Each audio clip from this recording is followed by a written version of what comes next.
What's checking, everybody? It is a special Saturday edition of the Orange Bloods Texas Football Channel. Although, let's keep it a buck, it won't be a special, like Saturdays and special won't be a real thing in a couple of weeks. So maybe this is just the beginning of the new norm, which is Saturday shows. I'm Geoff Ketchum. That's Anwar Richardson. Do us a favor, hit the like button if so compelled, even just a little bit. Maybe subscribe to the channel, leave some comments because we'd love to read and answer. And I've weirdly started getting into more arguments on war on the YouTube channel than I have on Orange Bloods. Like, welcome to me, YouTube. We're talking Texas Scrimmage on war, and it's interesting. I wouldn't say that this is kind of an emergency, broadcast. That's not what this is. But we really didn't quite plan on definitely doing something today. Our Monday show's our biggest show. And yet I have to admit, like, after marinating on the events of today's scrimmage, felt like it was worthy of you and I getting together and talking about it. Texas offense did not do well today. And what is maybe notable about that is that Steve Sarkisian was pretty open about it and didn't sugarcoat the fact that this was not a day anybody on that side of the ball, from the offensive line to the wide receivers and especially to the quarterbacks, that they'll be proud of. Yeah, I mean, it wasn't a good day at all. And we can start with the quarterback play, because that's been the huge topic. And, it's interesting, Kesh, that we had these conversations about, well, who's better, Casey or Hudson, right? And who's been doing better in practice. And it seems like, from how Sarkeesian described it, everybody looked good in practice. And then they got out to the scrimmage. And in his words were, neither guy played up to the standard that I view as acceptable. And I think what they view as acceptable. And he didn't say they struggled. He just said it's playing up unacceptable. And when you hear something like that, and look, Sarkeesian's been very measured in his words and in his tone. And I can't ever think of any time that he's actually ever been critical of anyone or anything like that. And I'm not saying he ripped anyone. Like, we're not going to. Yeah, no, exactly. But to have a criticism or critique, we're hard pressed to really think about that. And so it shows. And look, I spoke to people who were at the practice, and one of the reasons, and it's on orangebloods.com, but I'll give some people here just a little bit, and then hopefully go and subscribe. I was heard that the offensive line just wasn't that good today, Catch. Just heard that they were not that good. One person told me, they said, man, I can't tell this defense is like the next Washington Redskin defense, or this offensive line is just that bad. But we didn't hear a glowing review from the offensive line. And one person said, hey, there's a reason why the quarterbacks are going to struggle if the offensive line is going to play like that. It's not going to stop the show for just a second, because I'm consumed by so someone you spoke with mentioned the old NFL Washington defense. Yeah. So if they said the Bears, we're talking like 85 Bears. If it's the Giants, I don't know what I hate Washington, so I have to call it out. Is there a historically great Washington defense? I don't know. I didn't even ask. I just let the conversation flow. Okay. I thought sorry. Maybe something. I got sidetracked, but there will be some Cowboy fans who are watching this that will be like, damn right, Geoff. Don't let that sneaky Washington comment go by. I think you're 100% right on, War. Like 100%, if we get 100% back on topic, it's the reason why I said, hey, you want to get together? Because Sark did take a bit. I thought today, I think the events from today are notable. I think that his comments were notable. I personally think that there are some consequences and implications. And I think you and I will get into a really interesting conversation about this in just a second. But you're 100% right. This was a Sark knowing now that he's a few weeks away. Today, he basically said, they play like that in the opener and we will lose. Yes. Amen. And I guarantee you that's probably the exact language that it was probably stronger, But he clearly indicated today that the offense in general, not good enough. The quarterback, I mean, to single, and look, he got a little piece of everybody's ass today. He did. He made sure to say, I thought the receivers were just okay. He made a point to talk about the offense. You know what I mean? Like, he also made a point to say, I like my running backs.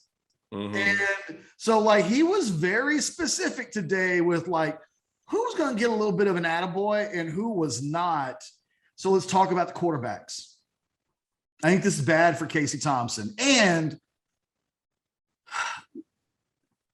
either he threw one interception today and Hudson Card threw none, while both of them were generally not good, or he threw two interceptions, which is what it sounds like multiple sources, not one of my sources, but in pulling together information on orangebloods.com, it sounds like we have multiple sources who said Thompson threw multiple interceptions today, and that the quarterback group as a whole threw, I think, three.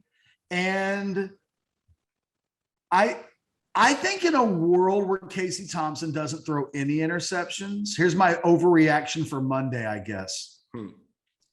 In a world where he goes, they just push, I think that would be bad for Thompson, because you know that I subscribe to the idea that I think Card's upside is higher, and because he's the younger player and even-ish, that typically goes young player. And this time last week, Sarkeesian made that first comment about, his first, I guess it was just a few days ago, the quarterback decision at USC, right? Where he picked Matt Leinart. So I felt like today's a day that Thompson needed to win. Thompson, for me, needed to do something that would take control of the narrative. Mm-hmm. And that didn't happen. But it sounds like neither guy did that. I think in a world where they're just even-ish, I think that would be bad for Thompson. I think in a world where he has a turnover or two and Card has none, even on a day when either of them were nothing to write home about, that still feels significant to me. Yeah, Ketch. I mean, by the way, real time, I'm actually correcting something in my story. I misspelled Ovio Gofu's name. I just wanted to make sure I took care of that. It's not. This is a competition, and we said this, or I said this earlier in the week. This is a competition that Casey Thompson should be winning hands down. Like that, it just should be. And again, I'm a guy I've told you I'm a Casey Thompson fan. So, but you got to keep it real. This is something that a fourth-year guy should have went out there to a scrimmage and killed it. Should have slayed it. Should have been over. This should have been really kind of the nail in the coffin. Like that should have been no more Hudson. We're out. I've got the substantial lead, and now next week it's semantics at that point.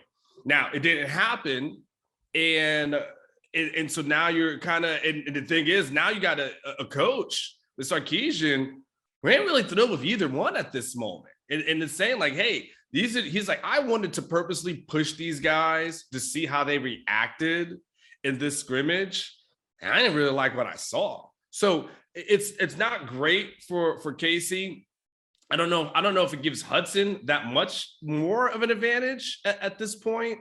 But Casey, if I'm Casey Thompson, like tonight, I'm thinking, all right, man, I can't be even.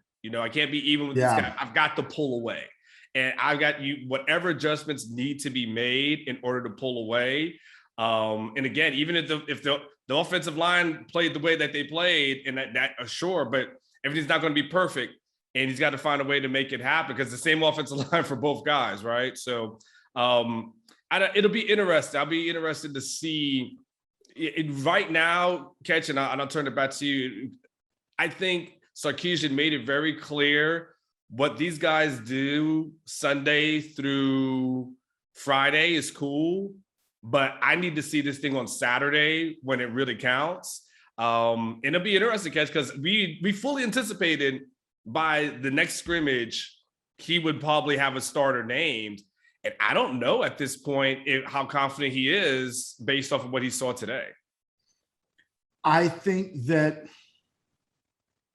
I think you and I just said the same thing slightly in slightly different ways. Like at the end of the day, I think we both agree. Look, if Casey Thompson plays really well today and Card does exactly what he did, it's a big moment for Casey Thompson in this discussion. And for the reasons that you just outlined, Steve Sarkisian cares about the big moments. I think that if I'm having a 30,000 foot view of this conversation, which is I try to do all the time, but I'm guessing the Texas coaches, because they see these guys day in and day out, they really do.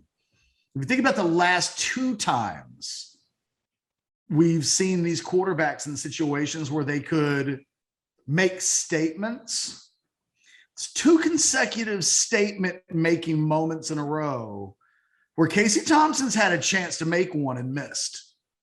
You go back to the spring game, he threw the ball 44, 45 times in the spring game. I mean, it was, if I can remember correctly, the way I remember it and wrote about it, it felt like a moment where they tried to give him a chance to show out. I mean, he 45 throws in the spring game. And I want to say that was like double the attempts that Hudson Card had. I don't remember exactly what Card's stat line looked like, but I remember the big volume that Casey had. You know, and Casey was just okay in the spring game. Sensational, I thought, in that opening drive. And then everything else was very uneven. And then you come back today, first scrimmage of the year, full pads, first one really since the spring game. And again, it's not a performance that if he's going to be the starter, that they can live with, I think, those performances.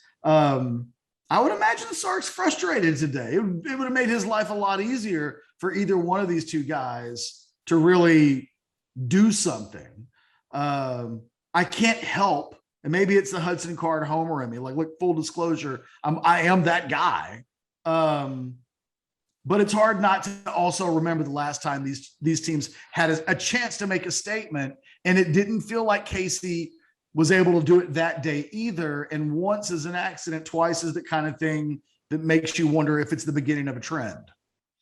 Yeah, Catch, one of the last things I'll say is I think the thing that you said earlier is kind of still resonates with me, and it was a good observation. I do believe that Sark walked away thinking, if we do this again and we play like this against Louisiana, we might take it out.